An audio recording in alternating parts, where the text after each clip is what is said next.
Assalamualaikum warahmatullahi wabarakatuh.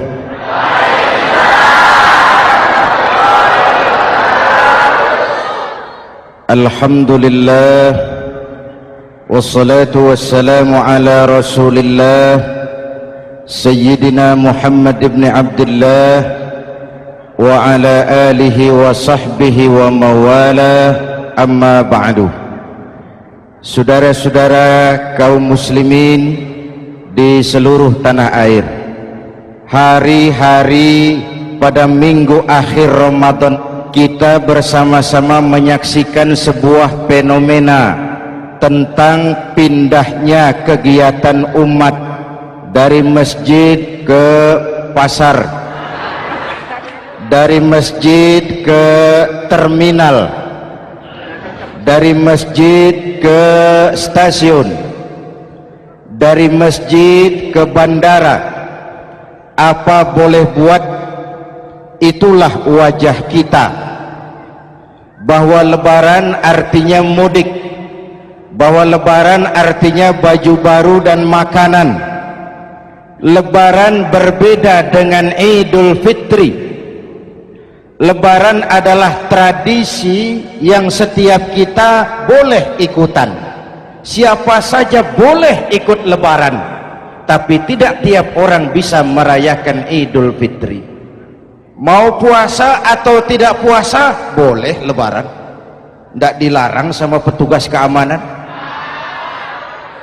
Mau ibadah Ramadan atau tidak melaksanakan ibadah Ramadan boleh ikut lebaran, tapi tidak berarti merayakan Idul Fitri, karena selalu ada kos dari apa saja yang kita lakukan.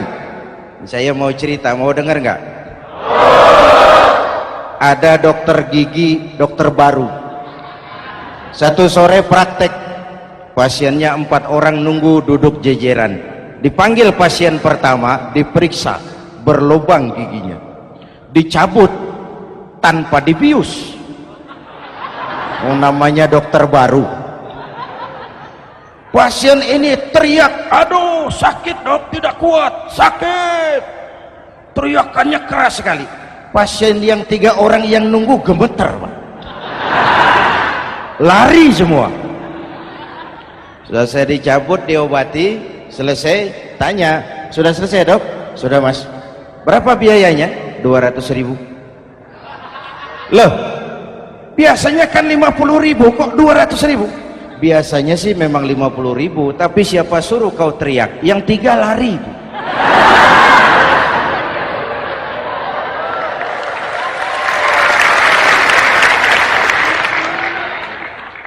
Cerita pendek ini ingin berpesan kepada kita, selalu ada ongkos yang harus kita bayar dari apa saja yang kita lakukan.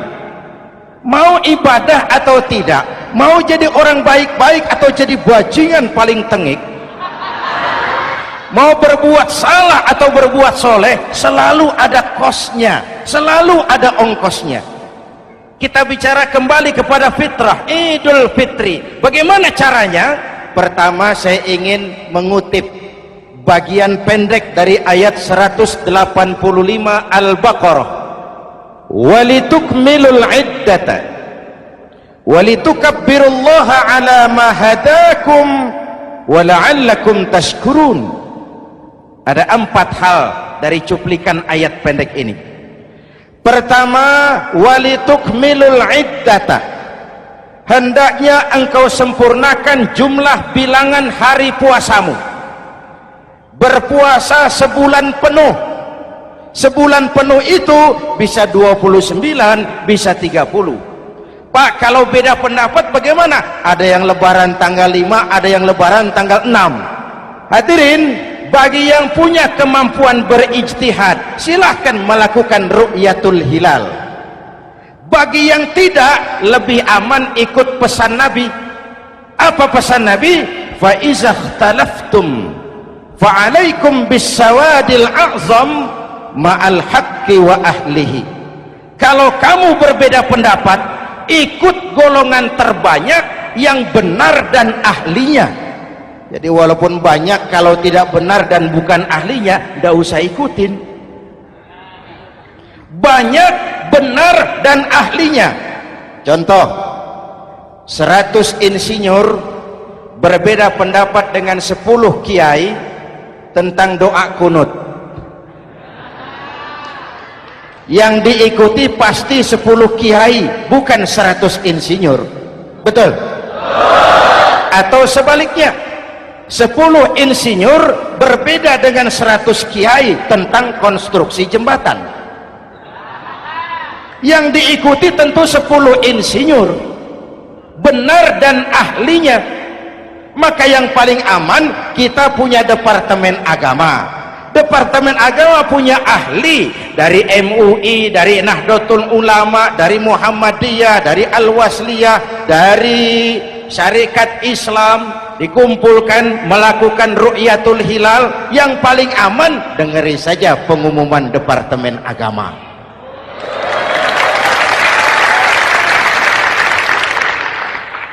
Tapi tetap menghormati mereka yang meyakini 1 Syawal jatuh pada tanggal 5. Beda boleh, marah jangan.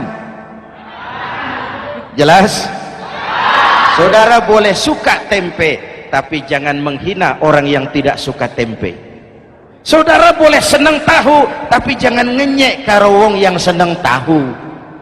Hadirin yang saya hormati, walitukmilul iddata, kalau mau kembali kepada fitrah, sempurnakan jumlah bilangan hari puasamu. Makna sempurnakan di sini 2, sempurnakan 1 bulan penuh dan sempurnakan semangat puasamu. Walaupun Ramadan berakhir, puasa jangan selesai. Kenapa? Tangan kita masih tetap terus puasa dari mengambil yang bukan milik kita. Lidah kita walaupun Ramadan sudah selesai tetap berpuasa dari memfitnah dan menggunjing orang lain. Kaki kita walaupun Ramadan sudah selesai tetap puasa dari berjalan ke tempat yang tidak baik. Perut kita tetap berpuasa dari kemasukan barang-barang yang haram. Sempurnakan semangat puasamu. Sikap disiplin, sikap jujur, merasakan kehadiran Allah dekat dalam hidup. Nih contoh ringan, tadi waktu asar dan zuhur saudara sholat apa tidak? Sholat. Waktu sebelum sholat kan berwudu, ketika berwudu kan berkemur. Umpama waktu berkemur itu saudara korupsi, sedikit saja airnya saudara minum, saya yakin jangankan petugas keamanan, teman wudhu sebelah pun tidak akan tahu kalau waktu berkemur saudara korupsi. Kalau selesai Ramadan ini diterjemahkan, insya Allah negara kita bersih, berkurang korupsinya. Hadirin yang saya cintai, saya kembali kepada pesan Al-Baqarah 185 tadi. Walitukmilul iddata, sempurnakan jumlah bilangan hari puasamu. Puasa sebulan penuh dan kemudian lanjutkan semangat Ramadan. Disiplin, merasakan diri di bawah pengawasan Allah. Sekarang ini Allah ditekan. Kita iman dalam ucapan tapi sekuler dalam perbuatan. Tuhan cuma ada di masjid, di kantor Tuhan hilang, maka korupsi merajalela. Tuhan cuma ada di masjid, di pasar Tuhan hilang, maka timbangan tetap curang. Iman dalam ucapan tapi sekuler dalam perbuatan. Kalau jiwa dan semangat Ramadan kita bisa terapkan, insya Allah korupsi akan berkurang. Sekarang kan kita prihatin, yang tadinya teriak-teriak wong cilik malah ribut rumah mewah. Yang tadinya teriak-teriak rakyat kecil sekarang malah ribut soal villa 5 miliar. Ini kan menyedihkan, memilukan dan memalukan. Tidak punya sense of crisis. Nah, saya juga nggak tahu apa itu. Udah dengerin aja, kenapa sih? usil bener. Padahal ekonomi kita masih terpuruk, lapangan kerja sulit, jumlah pengangguran rata-rata 2 juta orang per tahun, lapangan kerja baru sulit terbuka karena investor jangankan yang dari luar mau masuk, yang di dalam siap-siap keluar. Terakhir kita dengar Sony, pabrik elektronik besar, mau cabut lagi, pindah invest ke Taiwan, menyusul pabrik silet yang di Ciputat itu. Ketika ditanya apa investasi di Cina lebih murah, tidak, dia bilang lebih mahal, cuma lebih pasti. Di Indonesia murah, cuma mejanya kebanyakan, biaya siluman, namanya siluman gak karu-karuan, keluar uang banyak, urusan tidak pasti, capek. Disahkan undang-undang penyiaran yang justru ditolak oleh masyarakat penyiar sendiri. Industri penyiaran bakal kolaps karena sekarang ini boro-boro mereka industri televisi mau break even point, mau pulang modal, dengan ke depan bisa bangkrut. Akibatnya bisa kita pastikan, jumlah pengangguran makin bertambah. Hadirin yang saya hormati, kita memang setuju jangan terlalu mengadopsi siaran-siaran televisi dari luar, kita harus punya filter. Tapi pada sisi yang sama, kita juga harus memperhatikan lapangan kerja buat rakyat kita ini. Walitukmilul iddata, sempurnakan jumlah bilangan hari puasamu. Kalau jumlah hari puasa sudah sempurna, tuntunan yang kedua dari Al-Quran, walitukabbirullah, hendaknya engkau agungkan nama Tuhanmu, takbiran. Takbiran itu bisa sendiri, bisa berjamaah, bisa di rumah, bisa di masjid, bisa di surau, bisa dengan pawai keliling, asal dilaksanakan dengan tertib dan tidak mengganggu lalu lintas umum. Prakteknya yang terjadi, pawai keliling itu mengganggu ketertiban umum, perang petasan, mengganggu lalu lintas, terjadi macam, ada yang takbiran bawa bendera partai. Innalillahi wa inna ilaihi raji'un. Ini takbir politik.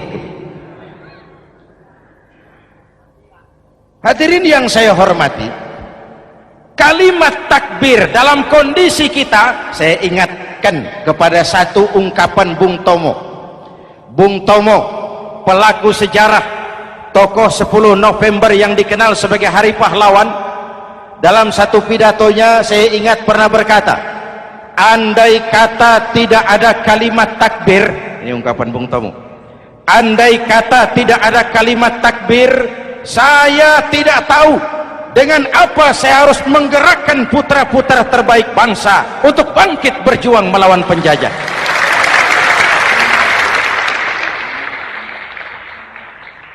Ketika Allahu Akbar, itu londo kelihatannya kecil, meriam nggak meleduk. Dahulu orang-orang tua kita cuma ada 2 kata, merdeka atau mati. Tidak berpikir nanti kalau menang dan merdeka saya jadi wali kota di mana.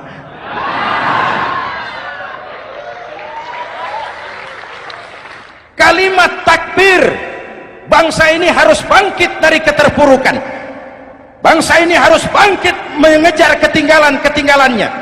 Bangsa ini tidak boleh terpuruk terus, dan semangat takbir harus menjiwai kita. Tidak ada capek dalam perjuangan, tidak ada puas dalam upaya. Keberhasilan cuma pengantar ke arah keberhasilan yang lebih baik lagi. Walitukabbirullah, hendaknya engkau agungkan nama Tuhanmu. Nama Allah menjadi motivasi besar dalam kehidupan kita. Ini pesan Quran Al-Baqarah 185. Pesan kedua, setelah sempurnakan jumlah bilangan hari puasamu, agungkan nama Tuhanmu, takbiran. Kalimat takbir sendiri kalau kita lihat pada kalimatnya ada kata la ilaha illallah wahdah sadaqa wa'dah wa nasara 'abdah wa a'azza jundah wa hazamal ahzaba wahdah. Tidak ada Tuhan selain Allah, esa, tidak beranak, tidak diperanakan, wahdah, tidak bisa diumpamakan dengan apapun. Sadaqa wa'dah, Allah yang maha menepati janjinya. Wa nasara 'abdah, Allah yang maha menolong hambanya. Kalau bukan kebesaran Allah, berat berjuang Ramadan ini melawan musuh yang tidak nyata. Puasa itu kalau olahraga golep, benar Pak. Kalau tinju lawannya kelihatan, betul. Sepak bola musuh kelihatan, bulu tangkis kelihatan, golf siapa musuhnya? Itulah puasa, menghadapi musuh yang tidak kelihatan. Itu lebih berat daripada perjuangan mengangkat senjata, lebih berat daripada berjuang mengorbankan harta. Tapi kalau di bulan Ramadan saja Rasulullah menang dalam perang Badar, itu harus jadi sumber motivasi. Dengan kalimat takbir, dengan keagungan Allah, bangsa Indonesia harus bangkit dari keterpurukan. Ibu bapak hadirin yang saya hormati, jadi bukan akhir Ramadan lalu sibuk beli baju. Boleh, boleh, tapi bukan itu yang utama. Laisal id bilibasin jadid, walakinnal id bita'atin yazid. Idul Fitri bukan pakaian baru. Idul Fitri adalah ketaatan yang meningkat, yang telah ditempa, digojlok, digembleng oleh Ramadan. Jadi kalau Ramadan rajin baca Quran, lalu selesai Ramadan sayonara Quran, latihan tidak berhasil. Ramadan rajin ke masjid, selesai Ramadan selesailah ke masjid. Awal Ramadan full house sampai ke halaman, akhir Ramadan cuma imam berdua tikar. Masjid kembali senyap, padahal masjid adalah pusat kegiatan umat. Saudara lihat dari sejarah, ketika hijrah ke Madinah, Rasul singgah di Kuba. Apa yang beliau lakukan? Membangun masjid. Ketika sampai di Madinah, kesibukan pertama beliau apa? Mencari rumah dinas? Bukan. Kesibukan pertama beliau mencari lokasi di mana membangun masjid. Isra dan Mi'raj, perjalanan besar dimulai dari masjid ke masjid. Ini indikasi masjid memang merupakan pusat kegiatan umat. Umat Islam dengan masjid seperti ikan dengan air, tidak boleh pisah. Ada ikan yang tidak betah di air? Ada. Ikan mau modar. Kalau umat sudah mulai menjauhi masjid, jiwanya yang akan mati. Kalau jiwanya mati, jasadnya masih hidup, itu namanya bangkai berjalan. Walitukabbirullah, engkau agungkan nama Tuhanmu, takbiran. Setelah berjuang penuh membina takwa, mengharap ridho, mengendalikan nafsu. Ingat loh, puasa itu bukan menghilangkan nafsu, mengendalikan, menempatkan pada tempatnya. Manusia tanpa nafsu bukan manusia, tapi manusia yang disetir nafsu turun jadi binatang, bahkan lebih rendah daripada binatang. Puasa ini menempatkan nafsu di tempatnya. Hai laki-laki, kamu nafsu sama perempuan? Betul Pak. Perempuan suka laki-laki? Betul Pak. Boleh lewat sini, lewat pintu yang disebut nikah. Ini nafsu disalurkan lewat pintu yang disebut nikah. Jangan seperti ayam kawin tiap malam, nikah tidak mau.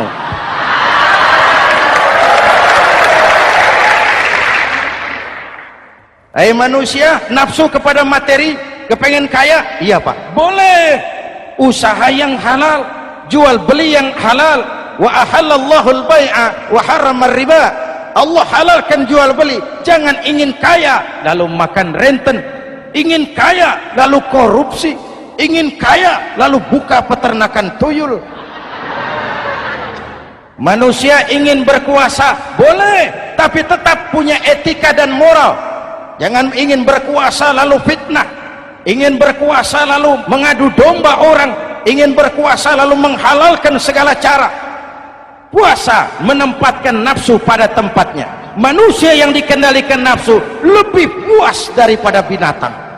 Saya punya ungkapan lama, sebuas-buasnya kerbau makanannya tetap rumput. Saya belum pernah dengar ada kerbau terlalu buas lalu makan roti.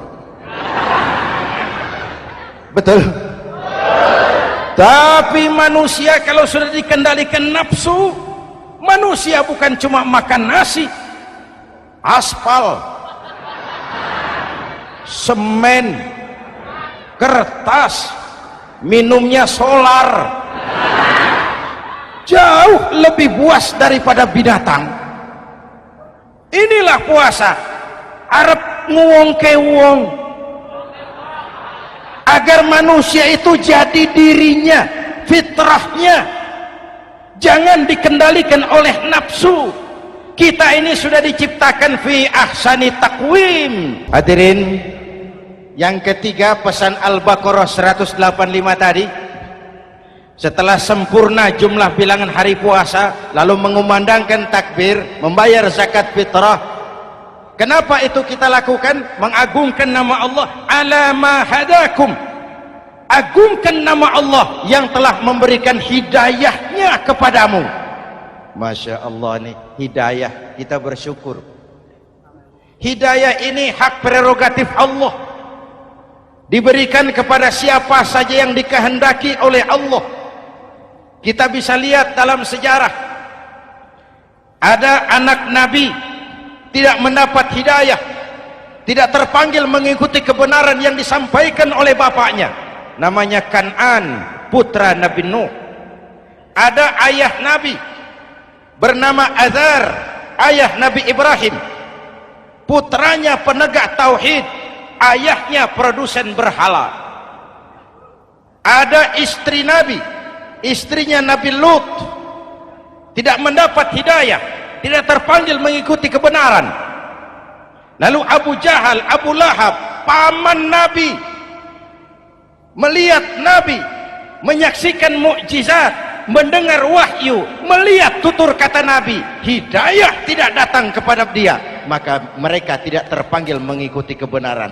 Kita alhamdulillah keponakan Nabi saja bukan,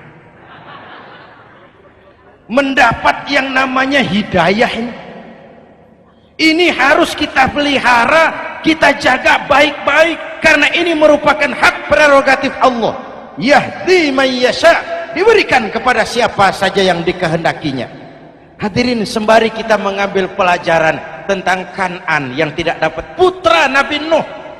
Ini saya ngambil bagian cerita sejarah, masih mau dengar? Nabi Nuh diberi umur 950 tahun, berdakwah sepanjang hidup. 800 tahun beliau dakwah, dapat pengikut tidak lebih 80 orang, rata-rata 10 tahun satu. Yang dihadapi ini umat yang kurang ajar, bandel, bajingan, tengik. Kalau diceramahi, telinganya ditutup dengan tangannya. Ini saking kurang ajarnya ini umat. Diberikan dakwah, telinganya ditutup dengan tangan. Nabi Nuh ketika di puncak kesabarannya munajat, ya Rabb, bagaimana Nuh? Siang malam saya berdakwah kepada umat ini, saya sampaikan risalahmu, saya canangkan seruanmu, saya sampaikan ajaranmu. Inni da'autu qaumi lailan wa nahara, siang malam saya berdakwah kepada umat. Wa inni kullama da'autuhum ja'alu asabi'ahum fi adhanihim, tiap kali saya sampaikan dakwah kepada mereka, mereka tutup telinganya dengan tangannya. Saya tidak sanggup menghadapi umat seperti ini, ya Allah. Habis mau kamu bagaimana Nuh? Sikat saja sudah semua ini, bikin mati saja. Nanti kalau punya anak, anaknya kafir lagi. lebih baik bapak moyangnya, mbah-mbahnya sikat semua. Rabbi la tazar 'alal ardi minal kafirina dayyara, jangan disisakan orang kafir, habisin semua. Itu mau kamu? Iya. Buat kapal Nuh, nanti aku turunkan banjir. Dengan apa saya membuat kapal ya Rabb? Pakai kayu Nuh. Kayunya dari mana ya Rabb? Dari pohon tentu. Pohonnya belum ada ya Rabb, tanam dulu Nuh. Membuat kapal kayunya nanam pohon dulu. Apa artinya? Perjuangan bukan simsalabim abragedabra. Perjuangan bukan makan lombok, ini hari dimakan, ini hari pedas. Perjuangan itu proses, ada keringat, ada air mata, ada darah, tempo-tempo nyawa. Itulah perjuangan. Sudah pohon ditebang, buatkan kapal di tengah kampung. Umat unjuk rasa lagi. Nuh makin gila, bikin kapal di tengah kampung, mau belayar kemana? Selesai Nuh, selesai ya Rabb, naik. Orang-orang yang beriman bersamamu naik. Binatang serba sepasang naik. Naik Nuh, naik. Orang beriman naik, binatang serba sepasang. Gerimis mulai turun. Setelah kapal semua terisi, Nabi Nuh kontrol. Sudah naik semua? Sudah. Nuh, Mas Bejo ada? Ada. Mbok Painem naik, sudah masuk. Oke. Kan'an anak saya ikut tidak naik kapal. Kami tidak lihat Nuh. Turun ke bawah. Ada Kan'an. Kami tidak lihat Nuh. Naik ke atas buritan. Kelihatan Kan'an tidak ikut naik kapal. Kumpul bersama orang kafir di daratan. Inilah potret kehidupan. Kumpul dengan orang-orang kafir. Berapa banyak anak-anak kita tidak mau ikut orang tuanya ke masjid. Kumpul dengan orang-orang kafir di tempat maksiat. Nuh karena sayang kepada anak, dari atas kapal memanggil, ya bunayyarkam ma'ana. Ya, ini bahasa orang manggil Pak. Kan'an kesini nak, naik kapal sama papi. Ini terjemahan bebas. Jawab Kan'an di bawah, tidak mau Pak, saya di sini saja. Jangan nak, Allah sedang murka, akan turun banjir. Kalau datang banjir Papa, sa'awi ila jabalin ya'simuni minal ma', saya akan naik ke gunung tinggi yang bisa menyelamatkan saya dari banjir. Kan'an naik ke gunung tinggi, gunung pun tenggelam dihantam banjir. Dalam puncak kepedihan, Nabi Nuh akhirnya sadar, ya Allah, kalau orang kafir tenggelam memang saya yang minta, tapi Kan'an kan anak saya. Nuh, anggap Kan'an bukan anakmu. Wa innahu amalun ghairu salih. Nuh sadar, akhirnya bilang, ana urid wa anta turid wallahu fa'alun lima yurid. Aku punya kemauan, kau Kan'an punya kemauan, Allah juga punya kemauan. Kemauan Allah lah yang akhirnya jadi kenyataan. Nek sekarang juga kita ngadepi musim banjir. Bukan banjir air saja, banjir peradaban-peradaban yang masuk ke negeri kita. Banjir maksiat, banjir munkarot. Kalau kita sudah ke masjid, kita sudah naik kapal, tolong kontrol anak-anak kita, tolong kontrol tetangga kita. Ayo naik kapal, banjir.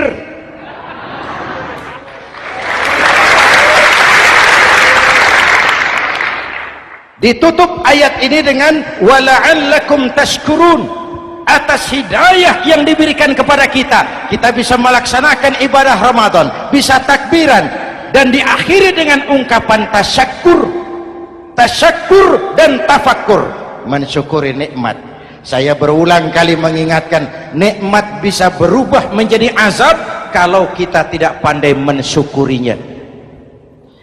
Bayangkan Pak, tahun 87-an kita itu jadi negara yang berswasembada pangan. Beras kita cukup untuk rakyat kita. Sekarang kita jadi pengimpor beras terbesar. Kita beli beras ke Vietnam, kita beli beras ke Thailand, ke negara-negara yang lebih kecil dari kita. Kenapa? Karena sawah kita tanami gedung dan beton. La in syakartum la azidannakum wa la in kafartum inna adzabi lasyadid. Kalau kamu bersyukur, aku tambah nikmat. Kalau kamu ingkar, tidak pandai bersyukur, awas, azabku pedih. Maka ungkapan saya, orang kaya bisa masuk surga karena hartanya, orang kaya bisa masuk neraka juga karena hartanya. Syukur apa tidak syukur? Pejabat bisa masuk surga karena jabatannya, pejabat banyak yang masuk neraka juga karena jabatannya. Syukur apa tidak syukur?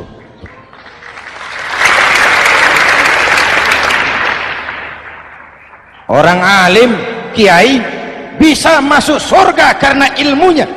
Orang alim pun bisa masuk neraka lebih dulu dari penyembah berhala juga karena ilmunya. Syukur apa tidak syukur? Kasih jabatan sebagai pemimpin lalu menyadari sayyidul qaumi khadimuhum. Pemimpin suatu umat adalah pelayan bagi umat itu. Pelayan harus melayani, bukan minta dilayani. Selama ini kita memandang jabatan itu jalan pintas menuju kaya.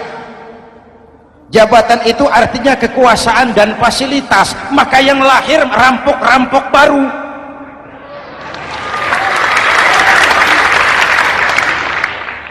Jabatan adalah alat untuk pengabdian di tengah rakyat yang sedang susah, di tengah negara yang sedang terpuruk.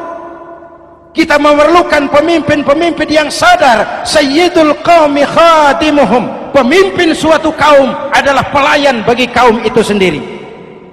Ibu bapak hadirin yang saya hormati, dengan mensyukuri itu maka makna Idul Fitri meresap kembali kepada fitrah kita sebagai manusia. Fitrah kesucian.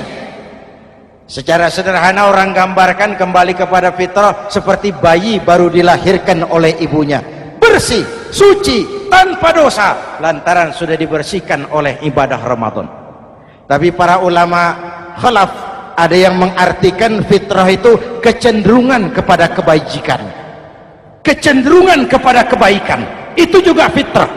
Kembali kepada fitrah manusia, kecenderungan untuk berbuat baik. Kita lahir bayi tidak punya dosa, betul? Tidak ada dosa warisan dalam Islam. Kalau harta warisan ada, dosa warisan tidak. Karena itu dalam Islam juga tidak ada penebusan dosa. Kalau dosa bisa ditebus dengan uang, tentu Menteri Keuangan nomor 1 masuk surga.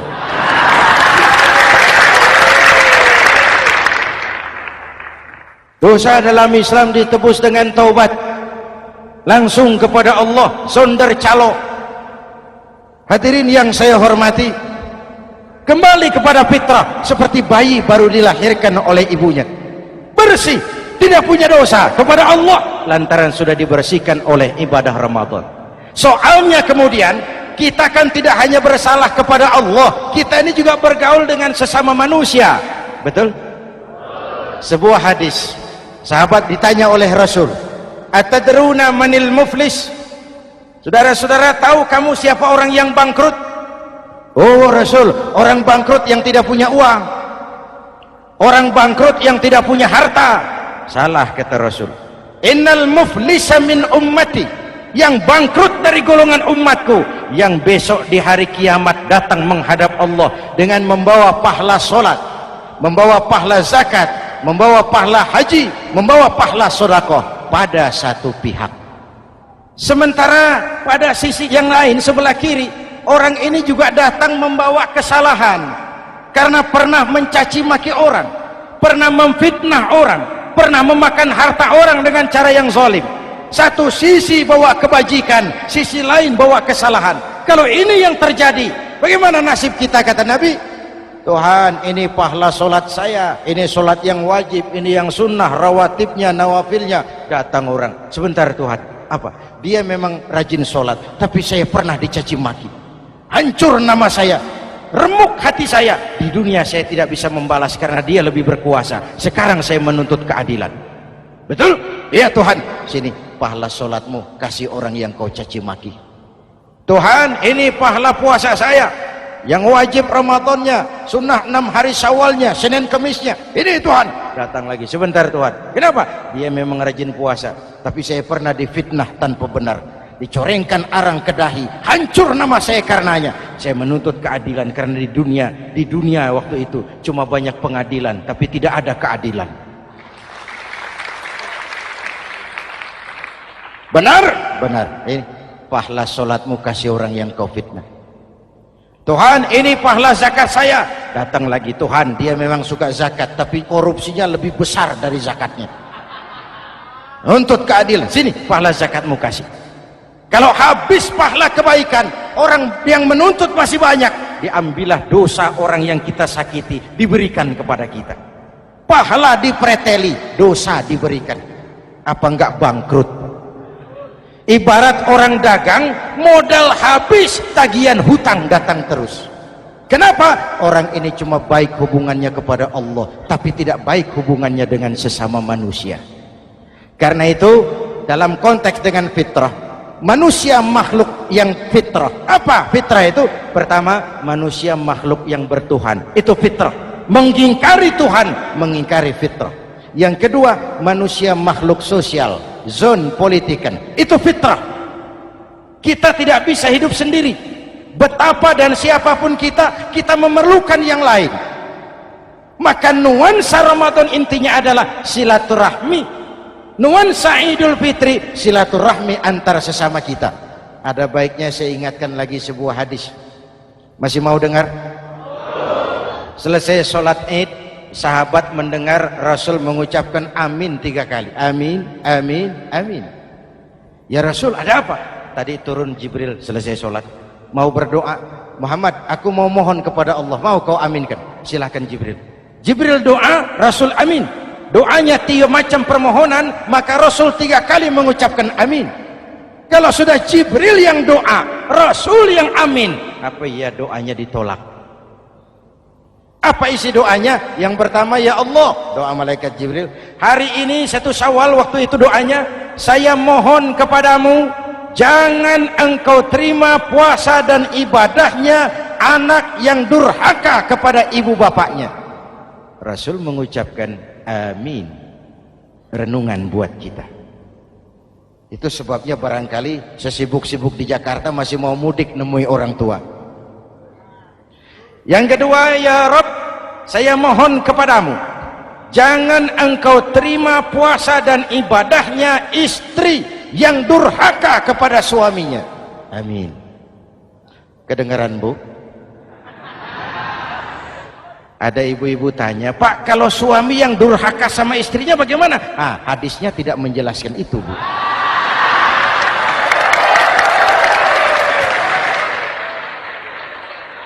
Lo menang sendiri. Yang jelas suami itu presiden rumah tangga, dimintakan tanggung jawab tentang istrinya. Nah, istri swargo manut neraka kadut. Ketika pulang Isra Mi'raj saja Rasul bercerita, aku diperlihatkan neraka. Neraka ya Rasul? Iya. Lalu aku lihat isinya kok kebanyakan perempuan. Perempuan. Laki bagaimana? Laki juga tidak sedikit. Cuma kebanyakan perempuan. Ya Rasul, apa mereka tidak sholat? Sholat. Apa mereka tidak ngaji? Oh, rajin mereka sama suaminya. Kenapa banyak mereka di sana? Rasul senyum dan menjawab, hunna yakfurnal asir. Umumnya perempuan kurang bisa terima kasih sama suaminya.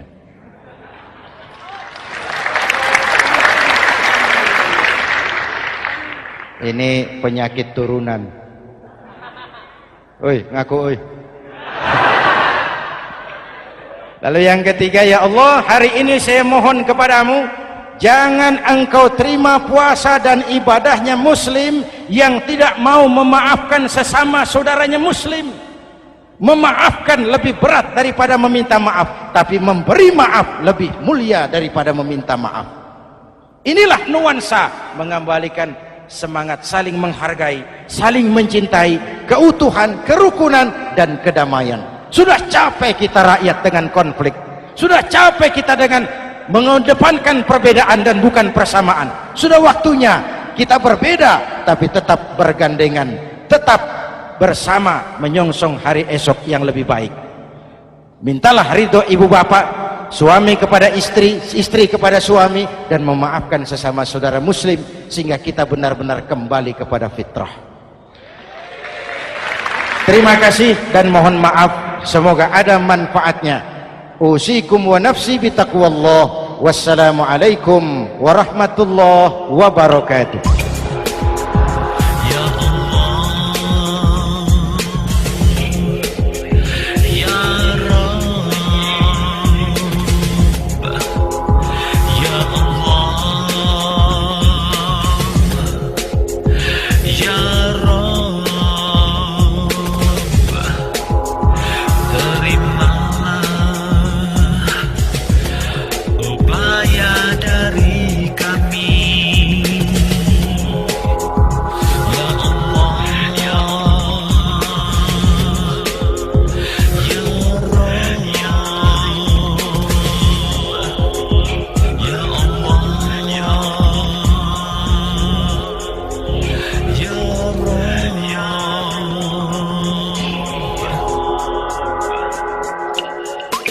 Ikhwan dan akhwat yang dirahmati oleh Allah Subhanahu wa Ta'ala, demikianlah kunjungan kami dalam acara Membangun Peradaban Islam dengan siaran radio di Indonesia.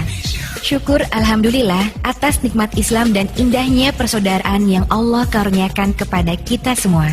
Semoga ilmu milik Allah dapat membentengi akidah kaum muslim dari berbagai upaya penyesatan. MPI DSRI ini merupakan komunikasi dan jabat erat di antara kami, Irena Center, Indonesian Commercial Jockey, serta berbagai media di seluruh Indonesia. Terima kasih. Wassalamualaikum warahmatullahi wabarakatuh. Ya Allah, ya Allah, ya